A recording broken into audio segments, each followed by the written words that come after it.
Hi everyone, and welcome to an episode of Trip Around the Multiverse with your host Carl Charles CY Chung? and we're gonna be doing our little review of WWE Royal Rumble 2021, Yep, indeed. and we're officially on the road to WrestleMania. Yeah. So, Yeah. did you watch the pre-match? No, I didn't. I thought that the women's tag team match was gonna be on the main card. That's Not what I thought as well, actually. Yeah, it Um, wasn't until wha- halfway through. so once I watched everything, and Yeah, obviously, the women's match wasn't there. yeah. Well, okay, let me go back and watch the pre-show. Okay. You didn't bother though. No, because All I right. knew the results because they said in the show. I was like, oh, I Yeah. can't go Now back. here's the thing, right? I was like, oh, why is Asuka not on the card? She's a Yeah, women's champion. yeah, She's a women's champion, right? yeah, So then obviously I was like, okay, the way we're going to go through this is match by match, but we have to do the pre-match first because that's the way it makes sense. yeah, I saw the match. It was all right. It was all right. I say that because Charlotte Flair started being a bit invincible. yeah. I heard. Yeah. Yeah, So not only was she taking out Shayna Baszler, who realistically, we'll is take her. an MMA fighter, right? Yeah, But her gimmick is a bit. It her is, but gimmick. it isn't at that Yeah, level. yeah, Okay. So which is like still got a certain amount of stat points, we say, yeah. yeah, But Charlotte Flair's got stat points that are beyond everyone, it seems, because not only did the two ladies were Asuka disappeared for a little bit. Charlotte Flair's like just taking Shayna Baszler quite easily. yeah, Lacey Evans comes down. Charlotte Flair has a little tussle with her. I say a little minor tussle. You know how it is, just so yeah, small. Like goes back to beating up Shayna Baszler. Then maybe one with the figure eight almost twice before Lacey Evans interrupted both times and then punched Charlotte Flair in the face while she was upside down in the figure eight. And I'm like, does it really take that much to beat Charlotte Flair? But all right. No, but I heard as well from what you're saying, it also took a leg drop from Nia Jax. Oh, I think so Lacey Evans punched her in the face with Yeah, a loaded brass, right hand. whatever Ric Flair gave her. Yeah, And then and to be fair, when she went down, she laid down flat yeah, because she knew the next move that was coming was a leg drop and to the back of her head, Nia Jax leg drop, and you kind of have to stay in a certain position to take that. yeah. And to be fair, she's taken the back of her head, so kind of blind, so she's trusting Nia Jax to completely not squash her. Cut her head off. Yeah, yeah, Yeah. Yeah. So it was like it was all right. It was all right. It went terrible. It went bad or nothing. But then just like it was like, bro, protect Charlotte Flair. That's what we're going to be doing. yeah. Where do you see the feud with Charlotte Flair and Lacey Evans going? I find it hilarious. The feud is quite funny to me. I have to give credit to Lacey Evans because whatever they're doing with her and Ric Flair, it's jokes. I mean, she's not. I say she's putting effort into it, yeah, because Yeah. it's like it's stupid and silly, but it's like, well, she's not being frustrated at it. She's like, okay, this is what I'm gonna do. That I'm gonna go for it. Yeah. You know? It's not a bad story, like you said. It's kind of it's funny because it's just Yeah. some weird family drama. But And Ric Flair as well, being Ric Flair, is just like pervy old man. Okay, yeah, I'll it's do that. buyable. It's like, all right, I can see this, and The only like one it, that's acting, like the only one that's acting serious in this storyline is Charlotte Flair, yeah, but she has to because she's the one that's getting infuriated by yeah, everyone else.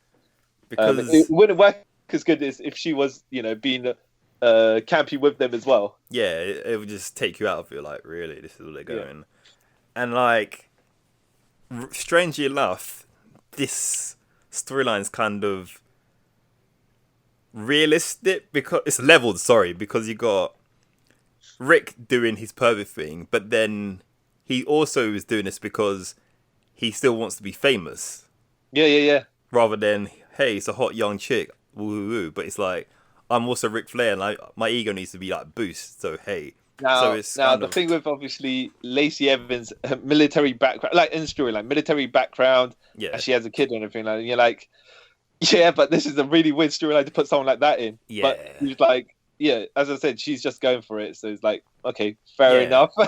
It's like, I couldn't overlook it. You know what I mean? It's not as, say, someone weird. Like, for example, if it was like Naomi, then I'd be a bit like, that's weird Yeah. because literally Jimmy Uso is a wrestler. Right, and the other thing is, I think there's probably going to be some sort of wacky payoff at the end of it as well. Yeah. Because it's not like Lacey Evans is going to hook her up with Ric Flair. She's just doing it to annoy Charlotte Flair mostly. Yeah. And to get her status up as well. Yeah. Something. We'll see where that goes. Probably pay off at WrestleMania, right? Yeah, probably. Or before that, I reckon. Okay. All right. Well, why? What do you reckon Charlotte Flair will be doing at WrestleMania? She'll be in a match, but I reckon if if she doesn't have a payoff with Charlotte Flair there, Lacey Evans, it'll probably be Asuka versus Charlotte Flair for the that's title, what I right? reckon. Yeah, or maybe it'd be a triple threat or something like that. By that point. All right, fair enough. Okay. I don't think Lacey will be involved. I reckon if anything, and if people's speculations are correct, Rhea's gonna get called up, and if there's a triple threat, it'll be Rhea, Asuka, and Charlotte. You know what? Baszler and Asuka had like interactions in that match, and I'm quite interested to see how the rest of that match would have went if they had the straight 1-1 and like I think a high stakes one. Shayna's beat her. No, Asuka. but in this is like from this match, from this tag team match. I mean, they could spin off into their own. Depends what they want to do with Shayna Baszler. But I'm just like, oh, okay, I'd like to have seen more than proper high stakes title match at like a good pay per view or something like that. This is like where they need a. Because I just want to point out, you said Shayna Baszler beat her. Yeah. But that was at the Elimination Chamber, which had the storyline of Asuka having a hand injury last year. No, I think she beat her after Elimination Chamber as well. All right. On Raw or something like that. Okay. Yeah, but we're saying this is like where they sort of need a secondary women's title because you've got so many women going off for like 2 belts. I'm not including the tag titles because tag titles, right? Yeah. Yeah, because actually we'll get onto that in a minute later on because when we get to the female Royal Rumble, I want to make some comments about that the roster. But all right. As per what you're saying now, it's kind of fair-ish, but I think they've got enough titles for the women's at the moment. I mean, what are you thinking of a women's secondary title, like a women's TV champion or what? Something like that, where it could be fought on like both brands. Because we'll talk about it more later. Okay. Yeah. All right. So onto the main card. Drew McIntyre versus Goldberg. Now, this is a very quick match. Yeah. However, if you count the time that the match started, kind of outside the ring. No, okay. The match started before the ring bell went. Yeah, let's put it that way. Okay. So if you count that, probably in total it was a 5-minute match. Yeah. But officially, it was a 2.5-minute match. Yeah, 2 minutes 30 seconds on it. I thought it started off pretty good actually with the Goldberg spear outside. It set him up how dangerous he is. Yeah. And you knew it was going to be that sort of vibe. So just Goldberg matches are the wrestling equivalent of a smash and grab robbery. Yeah, literally. So spear on the outside, then Drew sold it for a little bit. Had to before he got in the match in the ring, and I was like, okay, fair enough. What they're going to do is put McIntyre on the back foot for a little bit, get dominated a little bit, then come back with a Claymore kick, and then he'll take control. And I was waiting for the point where Goldberg went to spear him, and Drew McIntyre Claymore kicked him, would-be Claymore kick him as a counter, but it never happened. This was all right. This was all right. But it was a quick match. Yeah. Officially, it was a quick match. Even if you count the time before it officially started, it was a decent match. Yeah. I don't think Drew needed to kick out of a jackhammer, but that's the way it is. Nah, yeah. Well, then he shouldn't have done the jackhammer sort of thing, innit? Yeah. But... I mean, okay. It's just a too quick a match for him to have pop out a jackhammer and not finish. If you know what I mean. Yeah. Like if it was a 10-15 minute match, you'd be like, him with a jackhammer kicks out, fair enough. But because the match is going to be end so quickly, he's like, what was the point?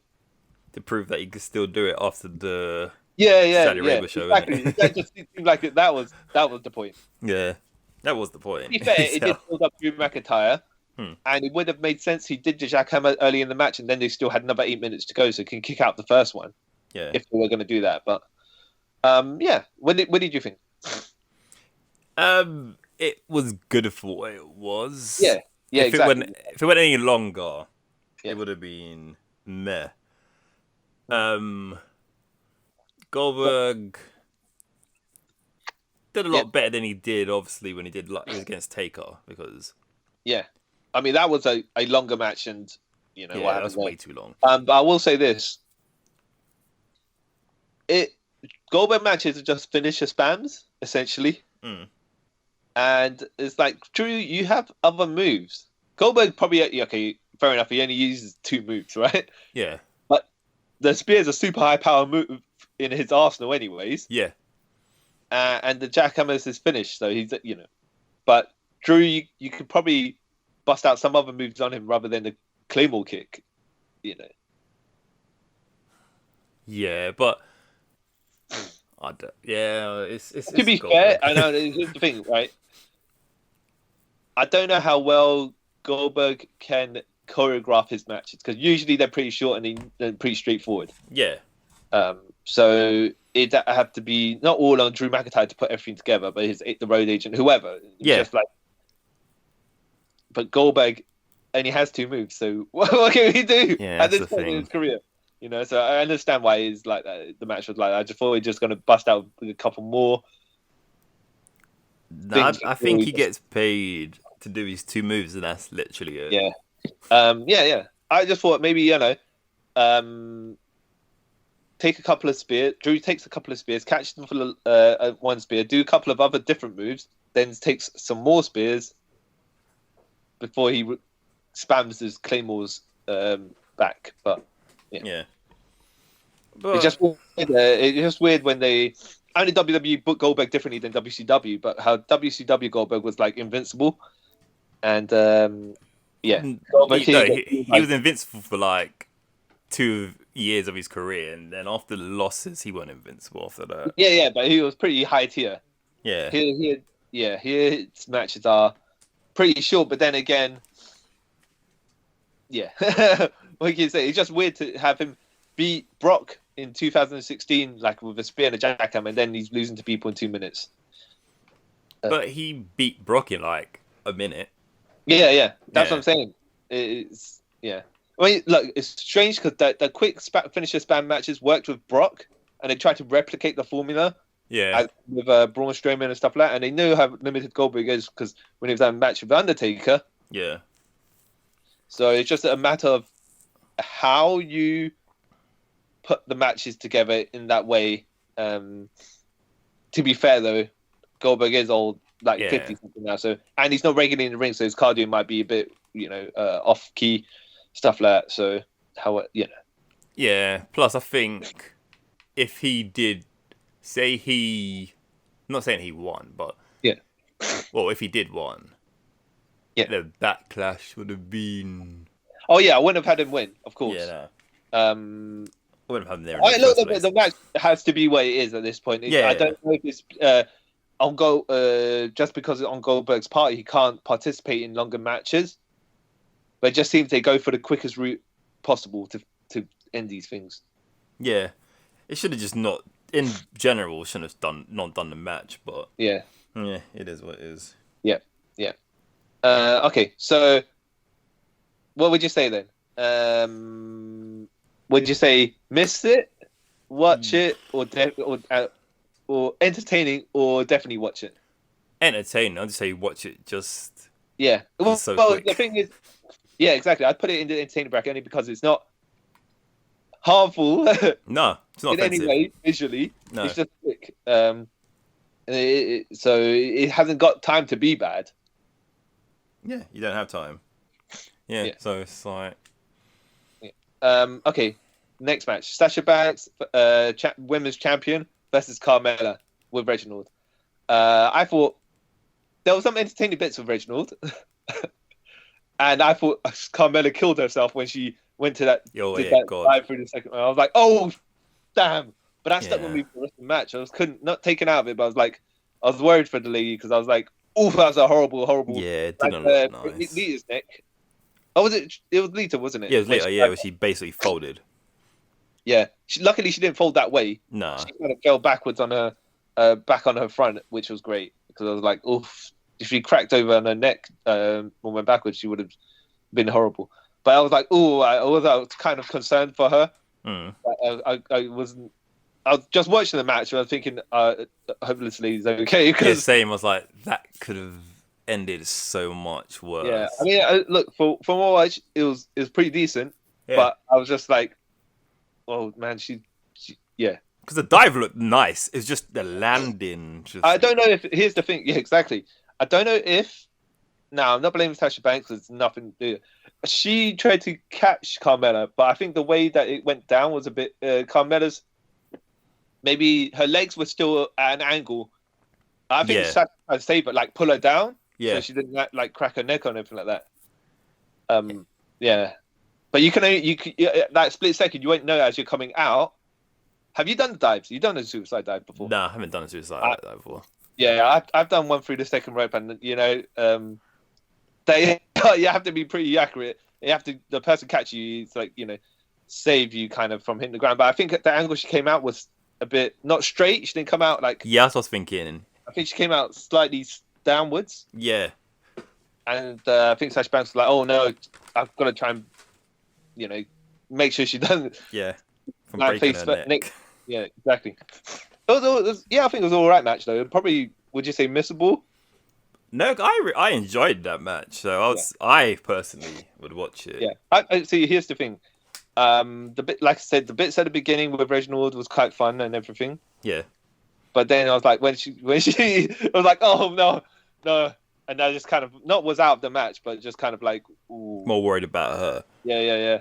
Because the first time I watched it, it took me out of rating it in a sense, I don't know, because when I watched it the second time, because I watched this twice. Oh, yeah. Because obviously I knew she was alright.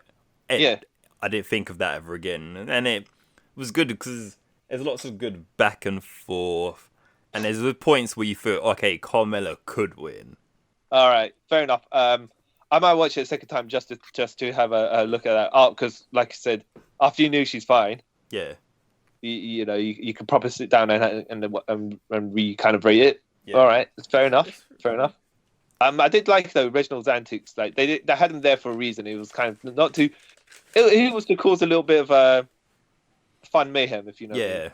But I'm glad they didn't spam his involvement in the match. Yeah, and they had the referee throw him out. Yeah. It only made sense in the context of the match, anyways. Yeah, exactly. But I liked it. Yeah. I would say watch. Okay. The Women's Royal Rumble? Oh yeah, that was the next match, wasn't it? Yeah. Yeah. What do you wanna how do you wanna handle this? Well, that's the thing, isn't it? We can't go play beat for beat. Way too long. So I'll tell you what, any comments in particular, generalize the whole thing. But I will say one thing that, like we were saying before, about you saying they should add the women's title here. Another women's title, and I was like, well, there's 30 women in this Rumble, and they had to pull out. I don't know what do you call the Lady Legends? What do you call them? Legends. Well, yeah, female. Okay. It's legends. Yeah. Okay, the female Illuminati, right? How about that? I'll call them that. Why can't you call them legends?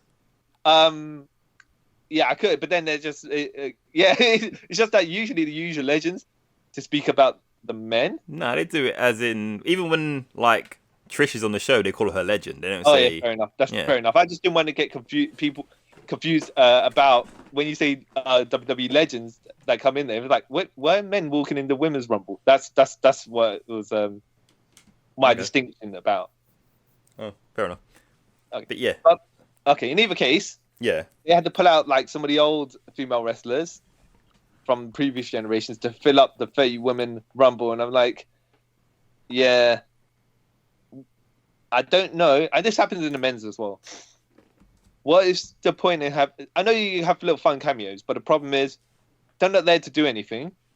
Why have they take space up in the match? Because Candice LeRae wasn't in this. I'm like, Io Shirai wasn't in this either. They had a couple of people they should have had in there they didn't have. But if you put Io Shirai in here, who is the NXT Women's Champion, and she gets thrown out. Yeah, that is fair enough. But there's no reason Candice LeRae wasn't in this. She's got a major storyline, so they don't want to... And she's in the Dusty's club. You don't want to... Okay. Yeah, you say that, but then you got Tori Wilson in this. Yeah, for the... Mickie James and Victoria. For the pop, isn't it? Santina Garrett, who's treated like a jobber, even though she's good. Yeah, that's true. But, you just have randoms in here, which you're like, you know. But it's a staple of the Royal Rumble. I know. It's an odd thing, isn't it? Yeah. But just saying, more in the women's, they kind of need to fill up the spaces more than the men's. Sometimes that's why I think you're saying maybe they should have one more time. I'm like, they don't really have a huge roster enough that if maybe a third to a quarter of the people in the ladies' rumble were one-offs or whatever. You're like, No, there's only 3 one-offs. When you think about it, it was the Victoria Wilson. Yeah, but only legends, weren't they? Oh yeah, okay. No, then... Mickie James is still on the active roster. Who? Mickie James? Yeah, still an active roster. Oh, okay. All right. Yeah, so it's only 2 legends. So fair enough.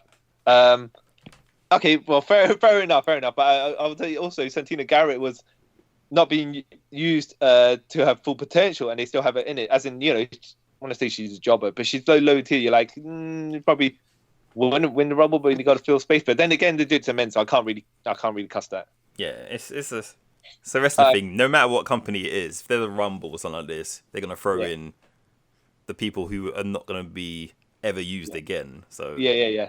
I think Bianca Belair deserved to win that. No, she did. Start from number 2, was it? Yeah. Yep. But the thing is that I was like, no, 3. Yeah. And I was like, is she going to match as a good guy or a bad guy? And I was waiting for her to do the hair whip, but she never did it. Nah, so it's like, she's a good guy. But they portrayed her as a good guy on SmackDown for the last couple of months anyway. No, I was just waiting for the one time. I was waiting for the one time that hair whip was just going to bust out. That's all. Well, I think that's a nasty move. Something you can't really do with their face, can you? Yeah. Some bits I did like was when Alexa Bliss came out, and they all just waited for her. She came in, she did a little thing, and then everyone just knocked her down and stomped on her. Yeah. And then they did the thing where the lights flicker out and she rose up like the Fiend. Yeah. And I was like, they're not going to do. She's not going to change costume in the middle of. There's going to have to be something because it's live. They're not post-production tricks. Yeah. And then when she got thrown out, I was like, yes, this is like how in all those animes when they charge up for the final battle or whatever it is to go to the next form. And realistically, you'd be like, attack him. Yeah, it's like, kill him. Kill this person. Why are we waiting? Yeah, exactly. And I was like, when she got eliminated, I was like, this is quite funny, actually. That stood out to me. I was kind of glad they did that, though. The bit with Naomi and Bianca Belair, where they're both kind of in and out of the ring. Yeah. With their feet trapped there, and they used the momentum to get themselves back in. I was like, oh, that's quite clever. Neat. That's like, I've never seen that before. Yeah. Like, some of the other ones, like, the more, I'll say, quote-unquote, inventive ones are not really inventive. But that one, I was like, how are they going to do that? And it's like, oh, that's clever. That's outside the box, rather than using the chair to jump to the ring or whatever. It's good that Lana got like a payoff for her getting put through tables constantly by Nia Jax by eliminating her in the Rumble. Like, okay, she finally got like payback. Something. Well, there was a few spots I thought were a bit nasty.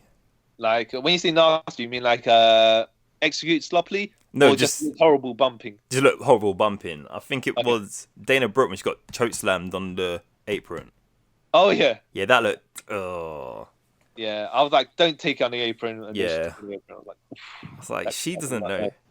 She's all for it, isn't she? She just all these weird bumps I've ever seen are taken from her. I'm like, yeah, Dana, you've got the job. You don't need to keep. yeah. You don't have to do this to yourself. God. I did like my favorite to win was Bailey, but then. Oh yeah, well that's the thing. I was like, when she came in at number one. Well, number one was it, right? She number one. Yeah, number one. And she was talking. She was like, "Where's Michael Cole?" Yeah. Because I thought, she's gonna win, and then. Yeah. Well, Bailey was going to be one of my picks, but when she came so early, I was like, I don't know about this. I thought, she could do it, but then I didn't think. I thought, okay, either she's gonna win or she's gonna be in the final four. Yeah. But then when she got thrown out and the camera missed it, I was like, oh, okay, I guess. I'll tell you what as well. You remind me, Billie Kay was she's the best. Yeah. Just trying to team up, just giving her 8x4 picture to everyone on the way, and they're either ignoring her or just fobbing her off and everything like that. I was like, okay. Yeah, I just loved it. Nice bit of comedy there. And it was consistent, so I thought that was pretty cool. Yeah. And then, I don't know how to put this. Are you a fan of Rhea Ripley?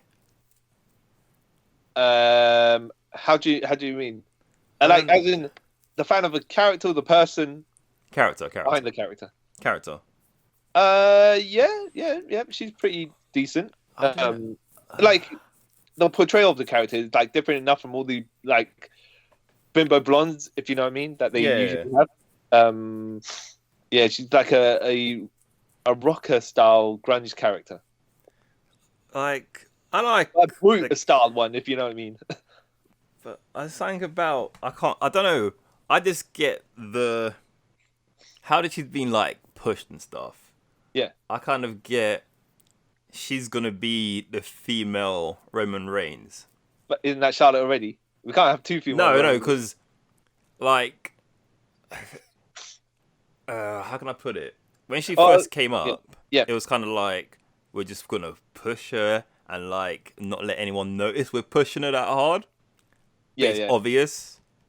Yeah. Yeah, that's how I kind of get her vibe. Don't get me wrong, I like her, but I just okay. Well, you say that, but then they pushed her, and then they had Charlotte Flair beat her. Yeah, because Charlotte Flair in it. So that's what I mean. That Charlotte Flair's already the Roman Reigns of the women's division. Because they never subtly try to push Charlotte. Okay. She was always there. Yeah. They never subtle about that. That's fair enough. That's absolutely fair. You know what I mean? Because Roman did it subtly, and then when everyone clocked on to them pushing him, that's when everyone turned. Yeah. And so I kind of get that vibe from Rhea. Well, it's nothing to do with her. It's with creative. If you think about that, she was used well here by being the last person that Bianca Belair had to eliminate. Yeah. I want to say she's Rhea Ripley's made woman Ray, but like you say, they positioned her at a certain point. Yeah. Where between her and Bianca Belair, Bianca's the underdog. Yeah. So when Bianca did win, you're like, oh, okay. Yeah, nice one. It felt more organic as well. I feel strange thing is they're both kind of. Is Rhea Ripley a heel or a face? Because I would say I reckon she's. Yeah, so there's two faces at the end, so you wouldn't really boo either lady. No. Yeah. So I think they just needed maybe something at the end there to. If they threw another heel in there, or if it was Charlotte Flair, I think would have got a better reception. More like a proper cheer for her win. Yeah, I think if it wasn't done in front of fans, I reckon it would have been Bianca throwing out Charlotte, because then you would get the huger pop, wouldn't you? Yeah. Yeah, but because there's no fans, you can have two faces. I have to say as well, Bianca Belair's reaction after she won, real. Well done. I mean, it wasn't in character acting or anything like that. You could tell it was actually her emotions, innit? Yeah. Because she was raising her arms up to the camera and everything, but she just couldn't hold her emotions back. Yeah, you tell when she's talking, like her voice was like cry breaking. face. Yeah, but it's like that's how you know it's genuine. You know. Yeah. Where do you think they're going to go with her from there? Like, which women's title do you reckon? I reckon it'll be Sasha. Yeah. Or the SmackDown title, whoever's got it at that point. Well, it probably makes sense for it to be. No, but everyone's a face. No, I reckon by that time they'll either switch Sasha to a heel because she's better as a heel. Yeah. Or Bayley's gonna somehow get involved and make it a triple threat. Oh, yeah. I don't think Bianca kind of deserves the spotlight match on her own for the women's title. But at this time. But if you do it where it's Bayley and Sasha, two of the, as you will say, best women in the company. Yeah. And you put Bianca Bella in there, she's like dominant and the underdog. So it's like the Chris Benoit thing. The Daniel Bryan WrestleMania 30 thing. It adds to the stakes and it's a better thing if she wins. I can see how they've got Elimination Chamber. Elimination Chamber is next, right? Yeah. So I suppose they could do a number one contenders match for the whatever title you're going to challenge for. Maybe. So if Bayley wins Elimination Chamber, for example, and challenges Sasha Banks, and then Bianca Belair says, "I want that title as well," then they could go into a triple threat match from there and be absolutely. But then you just make things a bit needlessly complicated by reducing your chances of winning. Yeah, but then if you win, it shows you're the best because you beat two. I suppose. She's the EST. Yeah, but that just leaves Asuka out for not having it. Not really. Probably she's still got Charlotte Flair, right? Yeah. Okay, fair enough. Yeah. I thought it was a decent ladies' rumble. Yeah, it's probably the best rumble I've probably seen in a while, to be honest. Yeah. Yeah. Okay. That's It was about just under an hour, right? Yeah. It was some decent spots, some 58 decent minutes. Yeah. Some good character callbacks and stuff like that. Yeah. But just sometimes, where you're like waiting for certain people to appear and they don't, like, I mainly say Candice LeRae, because like, if you're going to have all these other people in there, why is she there? But you don't need her. She was in the last two, so you don't need her in this one. Yeah, I suppose. Okay. The Universal title match. Last man standing. Now, let me just say, I'm glad this just stayed 1-on-1.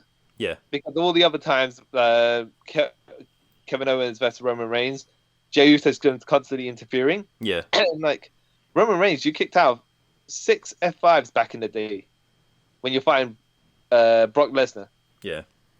You're telling me you need you and Jey Uso to beat Kevin Owens in the TLC match. But he was a face then, and everyone hated him when he did that. So you got to change. No. I'm just playing like stat wise, it's completely consistent because Roman Reigns just got completely depowered, or Kevin Owens got overpowered for this. But I'm glad that now when they had this match, it was just 1-on-1, straightforward, is what it is match. Yeah. No mucking about with anyone. No interference, none of that. It had some pretty decent. It was quite an entertaining match, actually. No, it was a really good match. I thought there was going to be when they climbed. So Kevin Owens put Roman on the table. Yeah. He climbed the Thunderdome. Yeah. And I thought, okay, what's going to happen is he's going to jump on top of them. But I preferred Roman Reigns to spear them both off. Like Roman was going to spear them both off. But he didn't land on him at that point. But then they did when Roman Reigns got up there, I was like, yeah. Because Kevin Owens was going to pop up powerbomb him off. Yeah. And then when Roman countered that, I was like, oh, okay, spear both off there, right? It's not going to be safe particularly, but they've got a table to break the fall. And they could probably pad it underneath or something like that from the camera shot so they could cut away. Yeah. While they land safely. But no, that didn't happen. He just grabbed him and threw him off. And I was like, all right, that was a bit anticlimactic for the build. But hey. Yeah, because if you think about it, if he did the spear then that match would have been over and you're like, oh, okay, cool, I guess. Oh yeah. Well, okay, but I suppose, but they both would have been like, it would have been a big spot, and probably you're right, it probably would have been better towards the end of the match. But I thought it was quite funny where Kevin Owens nearly got run over by the. Oh, that was hilarious. That scared me. And it's not as bad. It's not as bad as it sounds, because when I see nearly run over, he didn't actually. So he stumbled out to the back area, and Roman Reigns came out with a golfer, and Kevin Owens took a little bit of a jump to land like at the front barrier, because if he just took a proper forward, he would have actually proper run him over. Yeah. So he had to kind of not leap a little bit, but just come off the ground so he could take the screen with his back. It sounded terrible.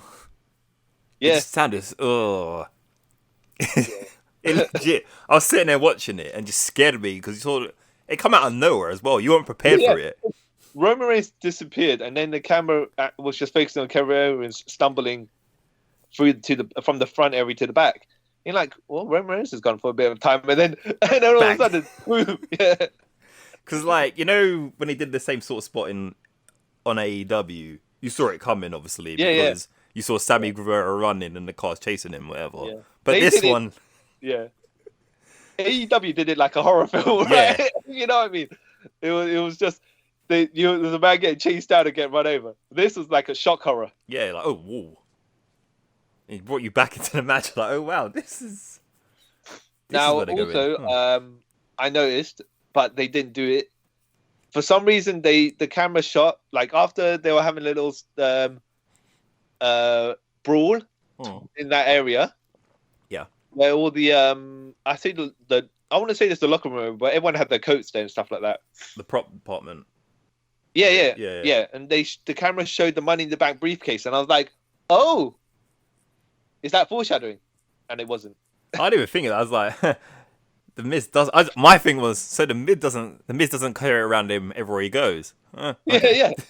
This was weird. Like, it's something you want to keep on your body, you know. Well, isn't that? But okay, now we skipped it. But there wasn't a segment before with Bad Bunny and Booker T, and the Miz, did he not have his briefcase with him then? Yeah, he had his briefcase and his jacket. And if you look there, the briefcase is there and his jacket's hanged up. Yeah. Oh, hilarious. That's what made me think, by the way, and not to say, oh, you're putting it down, and not to say this is the case either, but I saw that's parts like that made me think, right, so after Kevin Owens stumbled into the backstage, was all that pre-taped beforehand? And then when he came back into the stage, he went back to live, because when you're hitting a guy with a golf cart, and then you're going to take that big senton bump off the ladder. Did they film that section to make sure it was going to be okay? And then, because it was away from the crowd and everything like that. Good point. Never thought about it. They might have done it that way. Yeah. Only fair, because, like you say, the bigger stunts, they're harder to pull off live, as you'll see at the end of the match. Well, not necessarily live, but if there's an issue, they've got it pre-taped. Yeah, and they can probably finish the last 5 minutes or whatever the match is when they stumble back out into the live area. Yeah, if that was the case. Yeah, wouldn't be surprised. But then I could see it being one or the other. It's not like they definitely did it or they didn't. It's like they could have, they couldn't. It makes sense either way. Yeah. And it wouldn't look weird. Yeah. Yeah. Any other comments? I would probably say there was one bit which I thought was quite clever. After the being back at the back and they come back to the arena. Yeah. And Roman Reigns spears Kevin Owens through the LED board. The count. I thought how Kevin Owens got out of that was quite clever. He just rolled off the stage so he stands up. I was like, yes, that's very clever. I know, legit claps. Like, that's smart. Whoever planned this match was quite clever with that. Yeah. And we have to point out, of course, that when Roman Reigns. Oh wait! Before that. Point out when Kevin Evans got burnt by one of the stage lights. Oh, yeah? Yeah, because when he's stumbling to get onto that piece, the light barrier bit, he sort of rolls onto the light and it burns him, so he falls. And he's like, yeah, that burns. And then if you notice afterwards, they turn the light off because like, oh crap. Right. Yeah. If they're gonna be around that area, you don't want to be getting burnt again. Okay. Like, ooh. Yeah. The other thing we have to point out is when Roman Reigns got handcuffed to the... What do you want to call it? Oh, wait, before that as well, leading up that bit, when he's punching him with the handcuffs... Yeah. What Roman was saying was pretty... You can look into it a bit as well. Yeah. Because he goes, if I don't beat you, I can't go home. Yeah. It's like, ooh, does that mean he legit thinks that he is the king of the family and if he goes home, he'll be disgraced or something like that? This is weird. And I forgot to bring up the bit where going back a few bits, before Kevin Owens puts him through the table in the backstage, when he goes, look at your poppers, they're nothing, and he like puts his arms out, looks to the sky, and says, "Your boy's lame," or something like that, and Kevin Owens switches. I was like, Roman's the best. They did good character work for. Yeah. I don't want to say because they can, because it's an empty arena, but they have to be more vocal and they can fill up not necessarily time, but like air time, that sort of stuff. Because you need breathing room. Yeah. However, if the crowd's there, you got there being pumped up. If there's no crowd and the cameras are picking up everything, you have to do those bits to get engagement. So that's fair enough. That's why Roman, to me, in this whole empty arena era, is like the king. Because every match, he's got those little moments where he's like talk to himself like someone with like something wrong with them will do. Like you're like, why are you talking like that? That's a bit. I want to say his awareness is on point. Yeah, because he knows I've got to do this for my character as well, but to make sure there's no complete silence. Yeah. And to make people at home hate me. Yeah, even more. Because you do.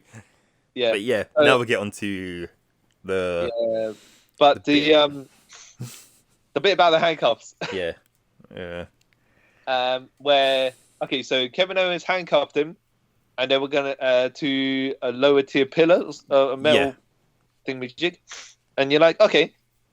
Now, obviously... he's got to escape somehow, right? Yeah. Maybe he'll lose, but I was like, he's Roman Reigns. He's probably going to win, right? Yeah. Okay, and I was like, okay, so break the chain, right? That's how we do these super powerful dudes. Except that he didn't, of course. And I was like, okay, how is he going to get out of this? Because the other thing is like, if he can, the pillar wasn't like connected to the ceiling. I think it was about, would you say, human height, right? I think I'm a bit taller. Okay, but I was thinking I thought maybe what he could do, because he was down, as he's getting up and he knows he can't get over a certain height, grab the bottom end of the pillar and pull it over so he can stand up, like tip the pillar. But that didn't happen either. What they did was a Jay White move. Yeah. And Roman Reigns pulls the referee towards him, but the referee smacks the pillar behind him. I was like, Jay White would have done this 100%. And then when Kevin Owens went to attack him even more, Roman Reigns low-blowed him. Like, this is a slimy Jay White move, but not a Roman Reigns style move. Yeah. However, in the context of the moment, it's fair enough. He's handcuffed. He's got to do what he's going to do. But when they went to unlock the handcuffs and they were taking their time because of issues. Yeah. They had the referee come out to count, and then blatantly stops counting at a certain point. Yeah. Disappears, or his out camera shot, and then Corey Graves have to, or Todd Phillips, one of the guys has to cover up because Roman Reigns got to his feet, and then the referee stopped counting. So he was like, "Oh, I think this counts as a vertical base." Yeah, no, Michael Cole. Yeah. Well, that's fair enough. Realistic. Like, I know in the heat of the moment you won't think about certain things because they're still trying to get the handcuffs off. But Roman should have just said to Paul Heyman, shove the referee or something like that. Yeah. Because they know they're breaking the count, and at least then, Paul Heyman's good coming up with whatever on the fly. So just be completely talking crap to referee to stop the count continuing. until Roman Reigns had sorted out his end. But yeah, because I was talking to one of my friends about this earlier. Like that spot is when you think about it. Like, I see why Paul Heyman didn't like go and hit the ref or something, because he's already preoccupied trying to like get the key in the lock, and obviously he can't see because of how it is, isn't it? So if he went to go and do that and then had to come back to do that, that's frustrating for him. Yeah, and it's like then the referee should have like fought on the fly as well, like go off the Roman and say hit me or something. You know what I mean? I mean, there's things they could have done, but obviously the issue is they probably the simplest, straightforward thing was don't send the second referee out there until until it's sorted. Well, they're close enough to being sorted. Yeah. They wouldn't have known the issue they were going to have at the time. But that's what I was saying is maybe the other easiest thing is make the handcuffs breakable. Yeah. Like with a weak link or something. Because if it doesn't happen, you could just have Roman rip out of the handcuffs. Yeah. As a backup, if you needed to. Yeah, it's one of those things because it's live as well. Yeah, I think that made everyone panic even more. Like, oh, what do we do? What do we do? What do we do? Yeah, and I'm just saying, I wouldn't have liked to be in that situation because I mean, credit to them. They worked the rest of the match absolutely fine. So but that bit like kind of took you out of it as well, because until that point, I'll say that match was like one of the probably best last man standings I've seen in a while. But then that happened, you're like, oh. Yeah, because they just blatantly buying time. That's even though it's not their fault. I mean, it's not like a stupid storyline decision or anything. No. It's like a legit, we're live TV, something's gone wrong, what do we do? So I'll give him that leeway. I'm like, it's not entirely But other than that, I thought it's pretty watchable. Yeah. They probably would. They're blatantly going to cut that section. There's going to be some sort of editing, I think, when they rebroadcast it. Gonna have to be, because it's just because I'm just watching it now as well. It just looks so clunky. Yeah. No, but okay. And so the finish is that Roman Reigns uses his guillotine choke to knock out choke out Kevin. Yeah, make him go to sleep. Now, what do you think of the guillotine choke for Roman Reigns? I like it. I don't think personally. I don't think it suits his character. As in, a move like that to choke out someone until they're blacked out. Yeah, does suit his character. But the guillotine choke, like the way he wraps his legs around someone, it just looks a bit off for a guy that size to do it on certain people. Yeah. It's one of those moves. If he's doing it that way on a bigger person, a lot better. Yeah, but someone his size was like, with Kevin Owens, he's quite big too. So most of the guys are equivalent to his size. Yeah, it works on Braun Strowman. It works on the Big Show, but I think he just needs to tweak it a little bit for other people that are a smaller size. Because if he did on Daniel Bryan, it just wouldn't look kind of odd. Yeah, but that a move like that, the finish was fine. Because he got the guillotine choke over building it previously, so it makes perfect sense for him to use it here. Also, you're right; they have edited it. Oh, are you watching it now? Yeah, they've edited. Okay. Tell me on the edit. What did they do? It literally, Paul Heyman comes, and then you don't see when the other ref comes out, because I'm watching it with no sound, so it's just him. And then it cuts to Kevin Owens, and it cuts back, and then he's unlocked it. Rather than that whole weird standing around like, what do we do? Of course. Yeah. Good on them. Fair enough. No, but to be fair, they kind of need to. Yeah. All people are just going to say is blatantly they cut it. But 5 years from now, or whatever, then no one's going to. No one's going to notice. No one's going to remember this in like 2 weeks' time, in all honesty. Yeah. But it was quite an entertaining match. I don't want to say it was a stunt show, but it did have stunts in it. Yeah, they were more of a story-based match. Yeah, and like it wasn't stupid stunts. It was like realistic for the way this food's gone. Yeah. For like Kevin Owens Last wanting to kill him. You know, he's got to that level. Yeah. Yeah. Yeah. So I would say watch it. Entertaining. Especially the edited version. Yeah. Well, you're never going to find the full version, No, the live version anymore. Not anymore. Okay, what do you say about the men's Royal Rumble? Your boy Edge. My boy Edge, man. Yeah, my good friend Adam. Wait, so Edge and Randy Orton came in at number 1. Yeah, 1 and 2. Yeah. And Kyle. I bet you when Edge came out, you sung his theme song again. Of course, right? every time like I said, I sing that theme song like at least twice a day. And I haven't done for like last 15 odd years. Yeah. So on this day. Okay, the issue is for me in this match. No, that's a problem, I think. But I'm just saying, once Randy Orton got attacked, and then he was quote unquote parted away. Yeah, like he's coming back. He had to be coming back. Yeah. Why do it like this? Yeah. It would have made more sense. I say in the sense of it, injury wise. Yeah. If Edge got taken out this early, because man does have a broken neck. Yeah. And you didn't want to put him through this entire endurance. Yeah. But then it'd be a bit. Yeah. To win coming back at Yeah, it's not justifiable if he won that way as well. Yeah, I get what you mean. Yeah. But yeah. This was actually. What do you think? What did you think?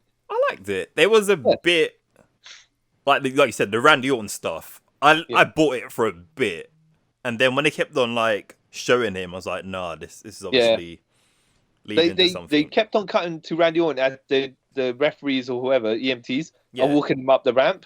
Yeah, they cut to in reaction for a little bit, and then cut back to Randy Orton. Like, guy's walking up a ramp. Yeah. Why do we need to come back to him 3 seconds after he's walking from that point to that point? Yeah, it's like you sort of done it. And then that point, obviously, you realise there's a reason why they're showing it, because something's going to happen. Yeah. And so, like, it kind of made themselves predictable in that way. Yeah. I think this had a decent amount of surprises. Yeah.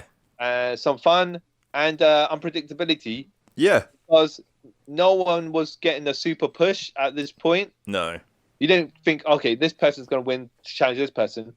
And to be fair to them, as Edge was winning it, they weren't going to push anyone that you would think would be likely to win because, they didn't. I don't want to say, they didn't really have a storyline for Edge going in there. You get what I mean? Wait, say that again? Okay, so usually they have strings along. Challenges, but because they knew Edge was going to win, they didn't want to. This was I don't want to say you want to be out of nowhere wins. Yeah. But because he didn't have a storyline going in there, and they didn't want other people having storylines going in there because then be like, okay, well. Yeah, I get what you mean now. I get what you mean. Yeah. So it had enough unpredictability about it that lower tier people could win because you don't know at this point. Like you're saying, it's kind of set this up pretty good, put it that way. Because like other years, like you said, you kind of gathered. Or would you say they did themselves pretty bad because they were like, we have no direction. Or that. It could be in two ways when you think about it. It's like, many people can win. Yeah. Because we have no idea. Yeah, because we don't know what we're doing ourselves. Yeah. Yeah. See, they made a mistake and it's like, this is a mistake that can better us. Yay. Yeah, maybe something like that. But I think I had good parts. Christian came back, which is pretty good. That made me happy as well. The ENC connection is the best. Yeah. Okay, so do you want to go through other bits that you liked before we get to the end bits? Yeah, I liked Seth Rollins coming back. I was like, oh, that's great. And how he was just being a little snake the whole time. I thought that was cool. Yeah. It was perfectly in character. Yeah. I don't want to say, they wasted him coming back. That he had to come back where he was going to come back and be a slimy snake anyway. So he could have done more, but at the same time, it was like a surprise return. So I also liked the beginning when Sami Zayn comes out looking all homeless, because he's in the gimmick, And then he comes out and like he sees Randy Orton like being on edge, so he helps Randy Orton. And then the ring starts filling up. Yeah. And then Randy Orton starts arcading everyone. And then goes Sami Zayn and starts shouting, going, "I love your fire! I love your fire!" And then RKO's him. Was like, that's pretty fun. Let me point out as well. It's quite funny how. So when Edge and Randy Orton died, Sami Zayn came in, and then Mustafa Ali came in. It's like all three of the heels just beat up Edge. Yeah. Probably other than because they were bad guys. That was it. Yeah. I like that. And then I liked how Sami Zayn got eliminated by Big E. That was pretty cool. Yeah. I'm trying to think. The Carlito thing was. I was like, that's good. He's looking him. big. Looking big. Dude. He came in with his apple, and I was like, "You can't spit now, not in this time, not in this era." You know, I was wondering what they were gonna do. Yeah, same. I was like, "Don't be dirty and do it." Yeah. Nakamura took away that apple, but I was like, that you can't be spitting that. You're not gonna bite it and spit it. No. The other jokes he could have done is he knocks someone down. He goes to bite the apple and chews on it, so he's gonna spit, and then someone punches him in the face, and he swallows the apple or something like that. Yeah. Could have done that. Punched him in the throat, and it's just like, sort of thing. I did like a Big E and what's his name, Bobby Lashley having a bit of a face to face, and when the Hurricane came out, that was funny.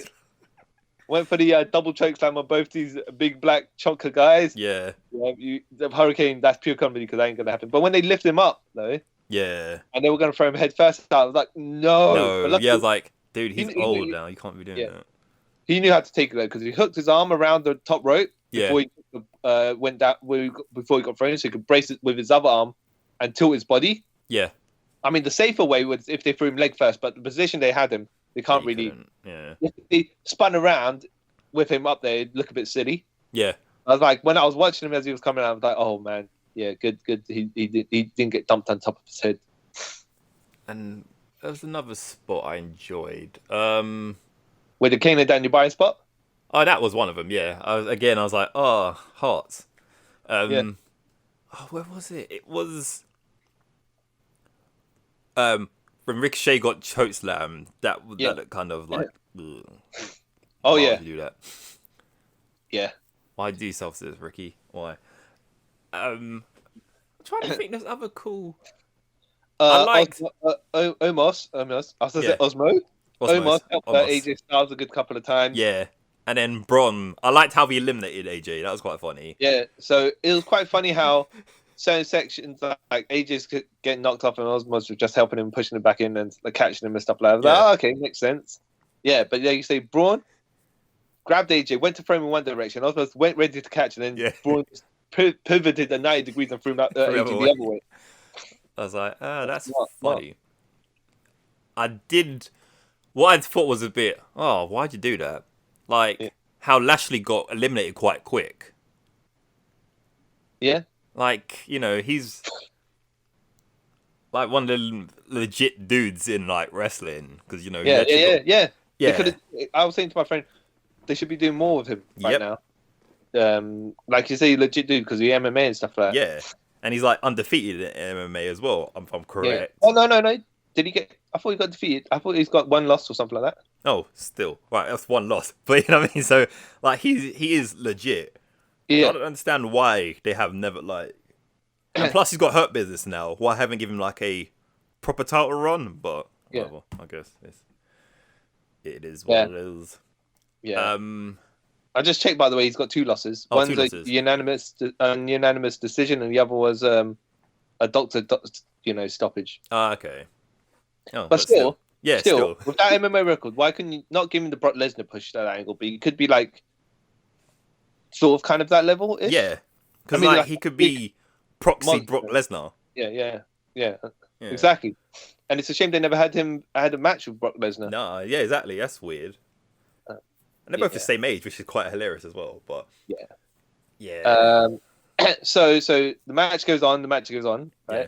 Only towards the end, our mate Randy Orton comes back. Like Edge has looked like he's won. He's thrown the second to last person out. Camera follows Edge a little bit. Bam, RKO out of nowhere. Yeah. And I was like, yep. But the problem is, we know it's coming. Yeah.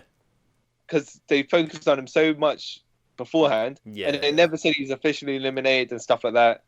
What they need to do in these matches is to say, if you've been eliminated and you come back and eliminate someone else, that person is still in the, part of the Royal Rumble. Yeah.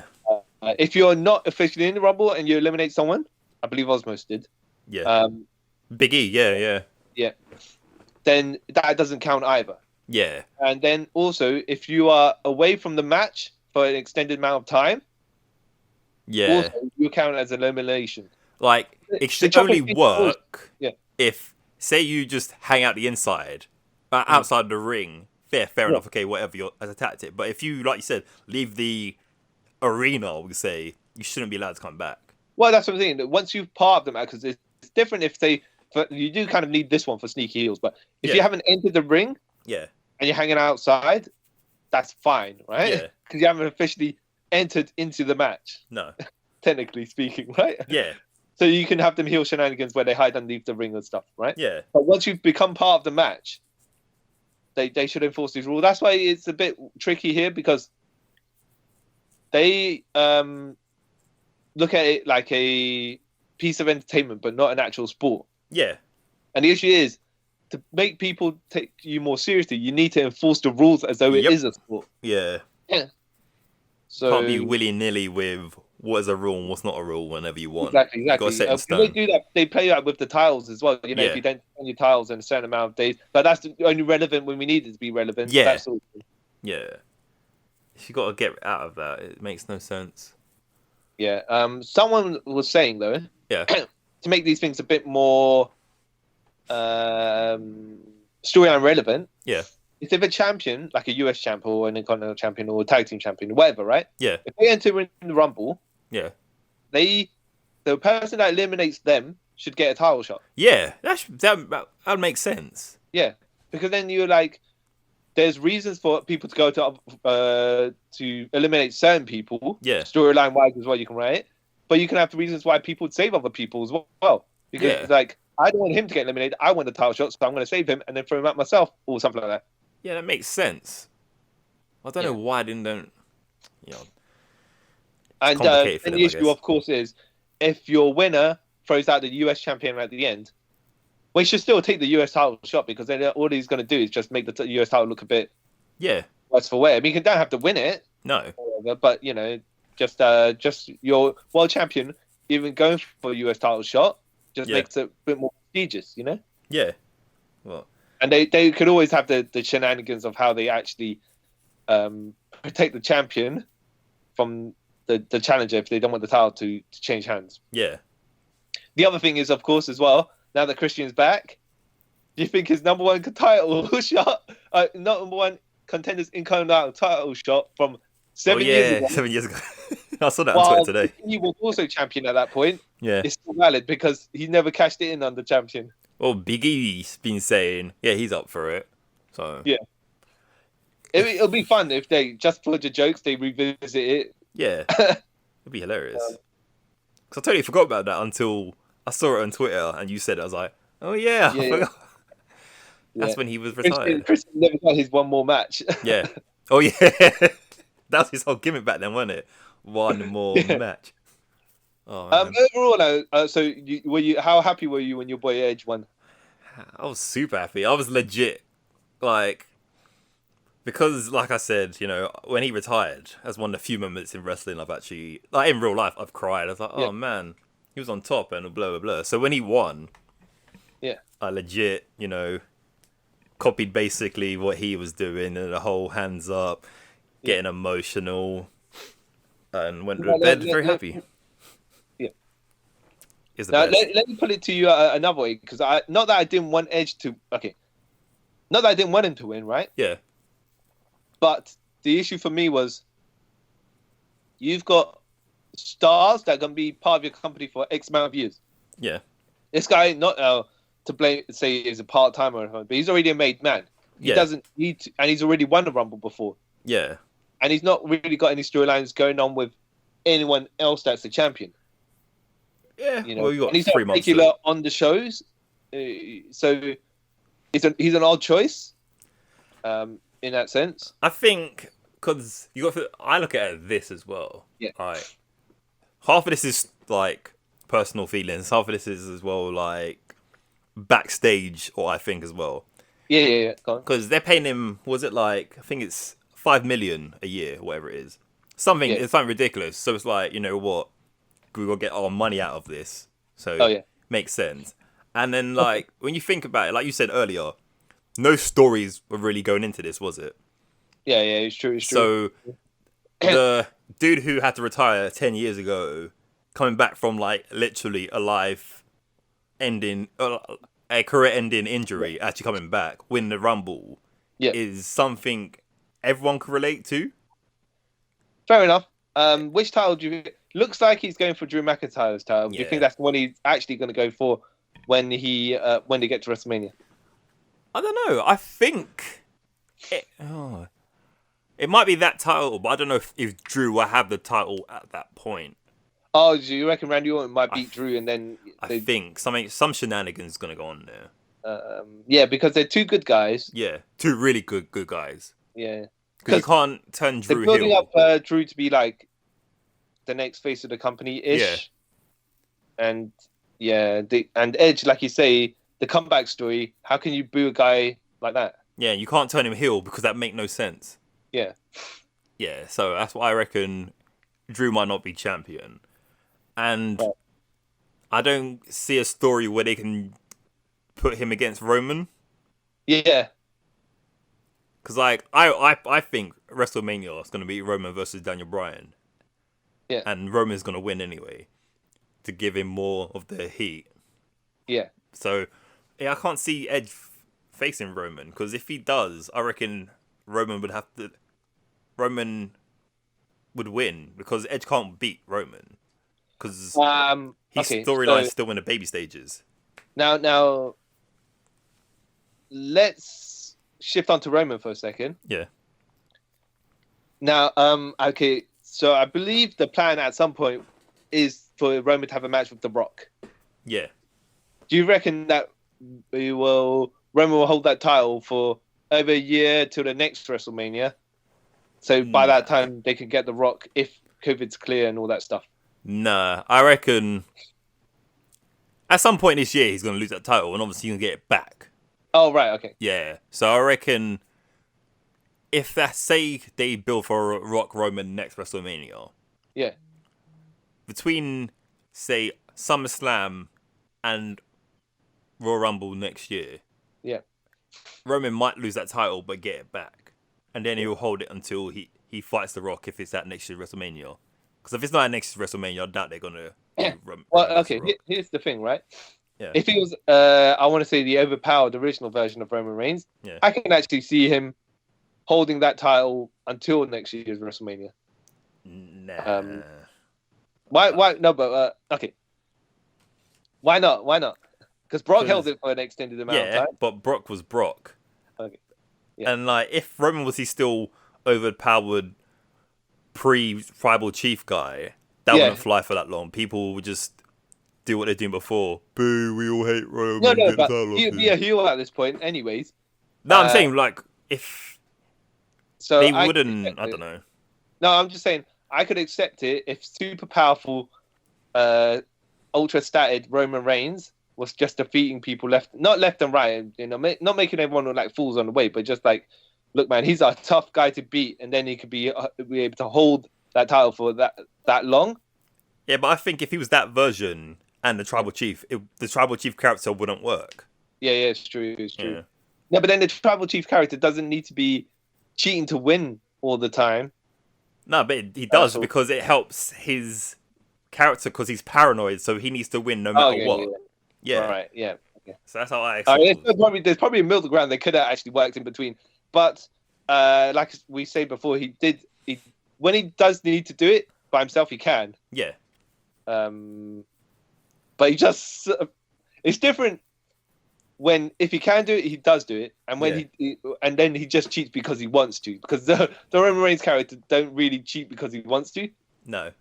No, but so Yeah, it's probably somewhere in the middle that they can adjust things slightly to be consistent with how they presented him before. Yeah. Yeah. Who do you think? So if Edge is not challenging Roman for the title at WrestleMania, yeah, who do you think is going to be going that way? For Roman? Yeah. Daniel Bryan, man, has to be. Because he's the ultimate babyface, yeah? Yeah. And if you put the ultimate babyface against the ultimate douche, Roman, and Roman wins, that makes Roman... brings him more heat. Yeah. Of course. And that's what you want for this character. So when he eventually does lose the title, it's like a feel-good moment for everyone, knowing that the douche has been toppled. You know what I mean? So I reckon it'll be Daniel, and he's going to lose. Okay, no, that's fine. I mean, hey, look, at the end of the day, it's going to be a good match because Daniel Bryan, they've had matches before together. Yeah. And it's been good. So I don't expect this to be any different. No. I just hope that he stops overly relying on Jey Uso's interference to win. Yeah. I don't think he will by that time. Yeah. But especially not at WrestleMania. So they say they have like a rematch at Backlash. Then I reckon Jey Uso may interfere. Or even Jimmy if he's back by then. Yeah.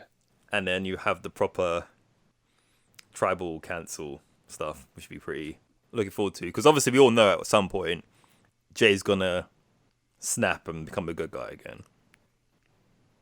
When he realizes, yeah. Well, look, if they build in that direction, yeah. Yeah. I'm just thinking at some point, but maybe it will never happen. Oh. Samoa Joe has got to have something going on because if the tribal chief and the king of Samoa, all that tribe or whatever, there's a Samoan dude there who's not part of your tribe that kind of can work in the storyline. What they're sort of going with as well, that it's not just a Samoan stable, because there's some weird little thing going on with Apollo Crews as well, where he looks like he's joining in them. Really? Yeah. Okay, that's a bit weird. Because, he had a couple of matches with Big E for the Intercontinental title. Yeah. And, he lost. And then there was a backstage bit on Talking Smack, whatever it is, with Paul Heyman. And he's basically saying to Apollo Crews is, you got to stop being nice. You got to do this to win, all that stuff. Yeah. And then there was a segment on SmackDown where Apollo Crews comes to see Roman about something. And Roman tells him to sit down and listen. And then he was sitting with Roman and Paul Heyman. So I think that's leading to something as well. Right, that's what they're saying. It's because they're going to probably turn Apollo Crews heel and he'll be involved with these guys. Okay, we'll see how that works. Yeah. He's not part of the tribe, so what are they doing with it? Well, he's part of SmackDown, and Roman's whole thing is he puts food on everyone's table who's on SmackDown. Yeah. So I mean, it can work. Yeah, I'll see where it goes. It'd be pretty good. Yeah. If they do it smartly. Yeah. Okay. Well, we'll wrap this up. Yeah. At WrestleMania. Yeah, WrestleMania. Well, if you want to do the others, we'll see where our predictions go and everything like that. Yeah. We should have made note about all this, but yeah. Cool. All right. Yeah. So you were singing and dancing when Edge won, and yeah, of course. If it wasn't 4:00 in the morning, I would started shouting, but I was like, no, I can't be doing that. You had to be really quiet. Yeah, I had to suppress my happiness. I was like, yeah. And did you fall asleep without having happy dreams? Yeah, I did, man. I was really happy on sleep. Like, yeah, man, he did it. Adam did it. and then when you're like, yes, and then you're so exhausted you fell asleep. Literally, after for real. Mini rocking out.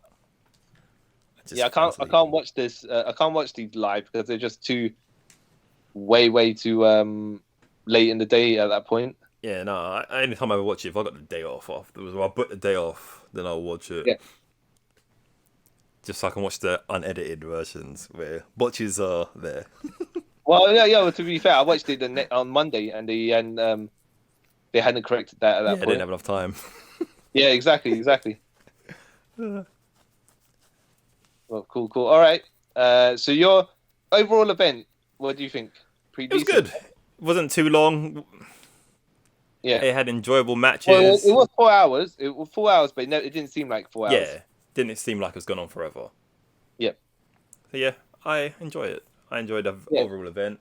Yep. Pretty decent overall. Pretty decent. Yeah. No complaints about it. Nah. Well, yeah. No real, like, you probably could watch everything. Yeah. You probably could. Yeah. Because there's no matches like we've done before. We will just say, don't watch this. There's nothing. There's none of those matches on the card to say yes. Yeah. So enjoy. That's right. Enjoy wrestling, everybody. Yeah. Yeah.